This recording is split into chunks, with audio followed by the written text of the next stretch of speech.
In a secret laboratory, two young people, Nina and Malcolm, test a new computer-generated online system. They are both part of an activist group called Earth Protectors, and Nina promises that this system will change the world and save the environment. Meanwhile, at the Marshall family home, the middle son, Scott, is practicing for the school's big soccer match. However, when he goes to test the strength of his kick, he ends up hitting the ball into the face of his father, who has come to call him for breakfast. Despite the blow, Scott's father Jim soon recovers and says he's looking forward to celebrating his son's 14th birthday in 4 days' time. The two of them rush off for coffee, along with Scott's mother, Judy, and his siblings, Adam and Molly. Suddenly, Scott's best friend Randy appears in the kitchen, bringing the snack his mother made, zucchini bread, wrapped in aluminum foil. However, Jim, Judy and Adam look suspiciously at the snack and ask Scott and Randy to go to school as soon as possible. Outside, Randy asks why the boys' parents reacted the way they did, and Scott explains that they are allergic to zucchini. His friend finds this strange, but Scott soon changes the subject and the two of them head off towards school, until they meet Amy, one of their classmates. The girl is vying for the position of captain of the soccer team with Scott and says she'll beat him in the big game. The boy retorts and Amy responds by kicking the ball in his direction, but ends up hitting Randy. After that, the kids make their way to school and there, they are introduced to Malcolm, the president of the Earth Protectors group. He has come to show them the new system Nina has created and to donate computers to the students so that they can learn more about environmental conservation. After the presentation, Malcolm goes to a van, where he meets several of his employees, who look very unfriendly. The young president soon reveals his real intentions, which are not related to protecting the environment, but to gaining fortune and power. To do this, he decides to test Nina's system at the town bank. There, Malcolm requests a withdrawal, but the clerk tells him that his account only has $1.37. However, the young man asks the clerk to take another look, at which point the bank's computer is hacked by the Earth Protectors system. Through it, brainwaves are sent, capable of controlling everyone around. Thanks to this, Malcolm demands all the money in the bank and the workers give it to him without hesitation. However, one of the group's henchmen ends up sneezing, which causes the brainwaves to be interrupted and everyone to return to normal. Realizing the young man's evil intentions, the manager sets off the bank alarm and calls the police to apprehend the thieves.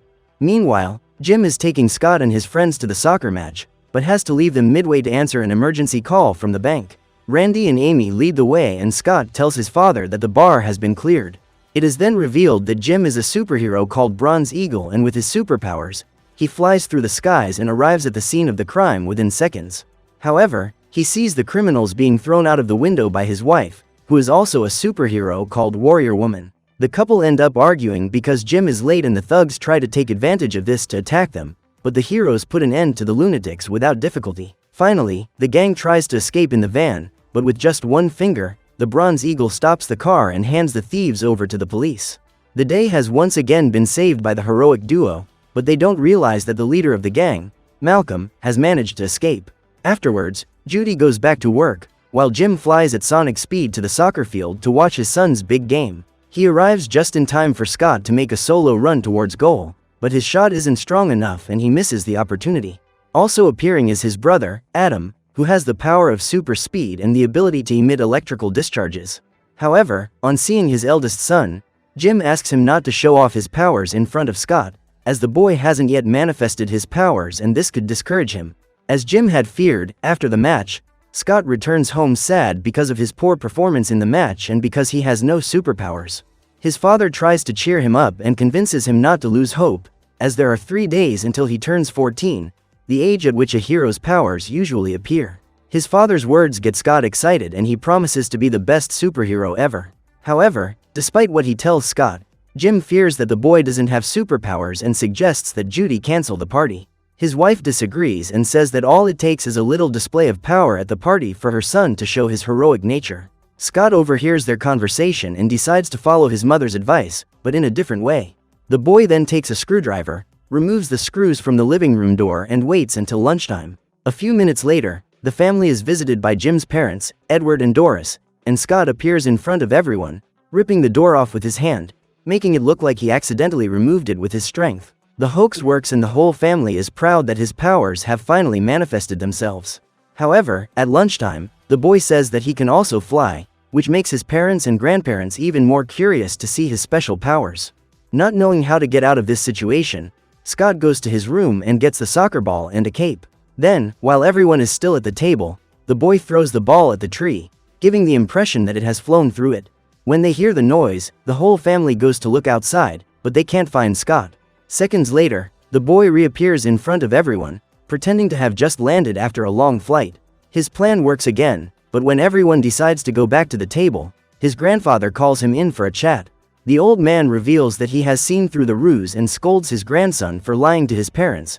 But Scott says he did it so as not to disappoint them and makes his grandfather promise not to say anything. The next morning, Scott is doing his homework on the computer, but when he comes into contact with the Earth Protector's system, he is hypnotized. Soon afterwards, his father calls him to go to school and the boy is back to normal, but Jim notices that there is something strange about Scott. Shortly afterwards, Jim goes into the kitchen and sees Adam watching a news report on the bank robbers' escape. He then calls his eldest son, who takes the form of the hero Silvercharge, to investigate the scene again. When they get there, the two discover that the workers feel as if they have been hypnotized by the computer screen. Knowing this, Bronze Eagle makes an announcement in the media, warning about the criminals, who are using a computer program to control people. This information reaches Malcolm, who decides to put an end to the superheroes before they ruin his plans again.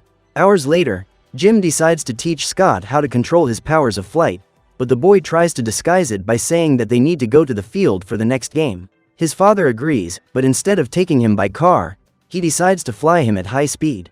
Despite being frightened, Scott enjoys the experience in the clouds, but Jim decides to give him another test and releases him into the air so that he can fly on his own. Scott cries out in despair and Jim, though confused, catches him before tragedy strikes.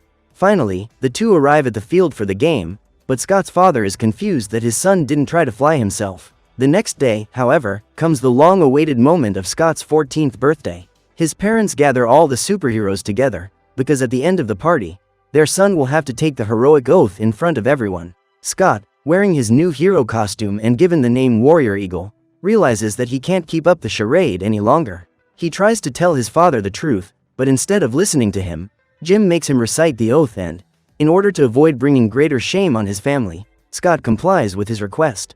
At the same time, at the Earth Protector's base, Malcolm tells Nina that the plan to save the environment is close to completion. However, there is still one step to go: eliminating the superhero, Bronze Eagle. The young woman doesn't approve of the idea, but Malcolm says that as long as the hero is around, the whole project will fall apart. Although reluctant, Nina accepts for the sake of her cause, without suspecting that her colleague has his own interests at heart. Then, as soon as Malcolm leaves the base, he sets off a detonator, which causes the place to explode and be covered in flames. His aim is to lure the superheroes to the site and, as soon as they arrive, Nina must put a tracker on their uniforms to discover their secret hiding places. The plan is put into practice and, during Scott's birthday party, all the superheroes receive a call for a rescue at the burning base. As it's a less risky situation, Bronze Eagle suggests that Scott, or rather Warrior Eagle, save the day. Even though he has no powers, the boy accepts and sets up another situation so that people think he's flown off, when in fact he's hidden away on his bike. Minutes later, Scott arrives at the base and, even against the fireman's orders, he manages to get in. It doesn't take long for the boy to find Nina, who is already running out of air because of all the smoke. He then tries to activate the fire hose, but there is no water in the pipe to put out the fire. So Scott decides to use the hose as a rope, and when he reaches the window, he and Nina start climbing down from the outside. The whole thing is being broadcast on TV, with Bronze Eagle and the rest of the heroes watching from home. Scott's grandfather sees what's happening on TV and, concerned for his grandson's safety, decides to tell Jim the truth. Meanwhile, Scott tries to climb down with Nina, but the hose is too short to reach the ground. To make matters worse, the hose support can't take the weight and comes loose from the wall, causing Scott and Nina to fall. Fortunately, Bronze Eagle flies in at the last second and rescues them both, but as soon as he lands on the ground, he scolds his son for lying and tells him to go home. Finally, the superhero leaves Nina safely and goes away, but soon after, the girl finds Scott's mask on the floor. Meanwhile, the boy returns home and his parents scold him for his irresponsible attitude. The boy tries to justify himself, saying that he doesn't want to disappoint his parents by not being a superhero like them. His mother explains that it doesn't matter, because they love him anyway, whether he has powers or not. After the conversation, Scott returns to his room and Judy tells Jim that she's worried that he's lost his mask. Jim believes that no one has discovered his son's secret identity, but to the family's misfortune, Nina has just given Scott's mask to Malcolm. Another day passes and everyone is talking about the fire at the base and the masked boy who almost made things worse. This makes Scott even more upset, but soon the subject changes when the Earth Protectors deliver envelopes with school activities for the students. This is another stage in Malcolm's evil plan, and as soon as the children have access to the computer at home again, they are controlled by the system. However, the villain has made changes to the program, which is now able to control the children's minds without any restrictions.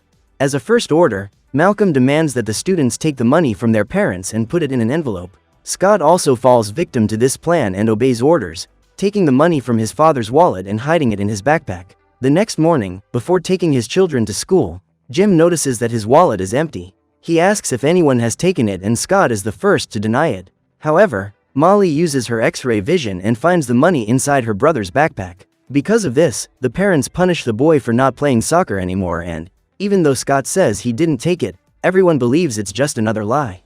Later, at school, Scott talks to Randy about what happened and says that he doesn't remember having hidden his parents' money.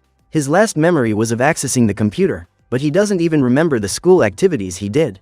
Randy says he had the same feeling, but he still did the activity and kept it in the envelope. Then, he and several other students from the school hand the envelopes over to one of the Earth Protector's henchmen, unaware that they contain their parents' life savings. The situation gets even worse when Nina and Malcolm use a facial recognition program to find out who was wearing the mask. After a few attempts, they discover that the boy's name is Scott Marshall and that he is the son of the Bronze Eagle. With this information, Malcolm goes to the school and tells the principal to call Scott to test his newest program. The boy accepts the invitation, but as soon as he accesses the computer, the system controls his mind and Malcolm appears at his side, demanding to know everything about his family of heroes. Afterwards, Scott is released and doesn't remember anything that happened, but Randy finds him and tells him that he's been missing for 2 hours. Confused, Scott returns to his classroom and, at the end of the day, the principal hands out a CD of Earth Protectors, with yet another activity for the kids to do. Just then, Scott sees Nina through the window, the same girl who was saved from the fire and who has just got into the activist group's van. He finds this very suspicious and rushes home, but ends up bumping into Amy and the two accidentally exchange their CDs. When he gets home, Scott tells him what happened in the principal's office and shows the CD to his parents. He suspects that the Earth Protectors are hatching a plan to control the children's minds and that this has made him take the parents' money, even against their will. To prove it, he puts the CD into his computer, but what appears on the screen is just another educational activity program. This only makes Jim and Judy even more disappointed in the boy, as they think he has lied again to avoid taking responsibility for his actions. Far away, Amy is at home and asks her mother to help her with the chores. The woman then puts the CD into the computer, but as the girl had taken Scott's CD, the program had been modified by Malcolm and starts sending brainwaves, which causes the woman to be controlled by him. Thanks to this, the next day Amy's mother goes to the bank and steals all the money. She then goes to the Earth Protector's base to hand over the money, which surprises Malcolm, as he expected the Bronze Eagle to do this, so he decides to come up with a new plan. The next morning, Scott returns to school and finds out what happened to Amy's mother and that the CDs have been swapped. This confirms his suspicions and the boy runs away from class, along with his friend Randy, to ask his grandfather for help. Upon hearing everything, Edward believes his grandson, because seconds before, Jim, Judy and Adam had received a call to go to the Earth Protector's base. Scott suspects that the group is luring his family into a trap and decides to help them. Before that, he goes to Amy and explains that what happened to the girl's mother wasn't her fault. What's more, to prove that he's telling the truth, he reveals that he's the masked boy from the fire and that his parents are superheroes.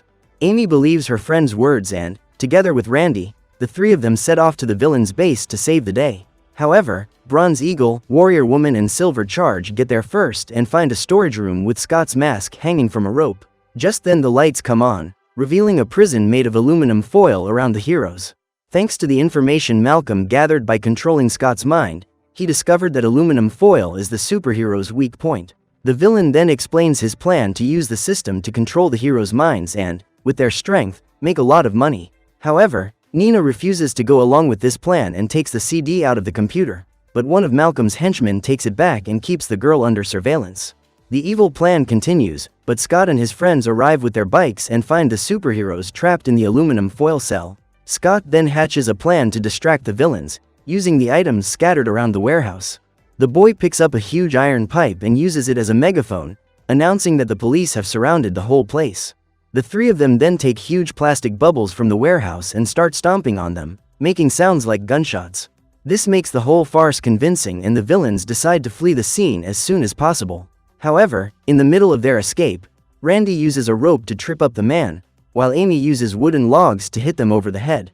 Everything seems to be going well, but the trio soon find themselves surrounded by Malcolm's henchmen. What's more, the mind control system is almost ready and the computer starts emitting brainwaves against Jim, Judy, and Edward.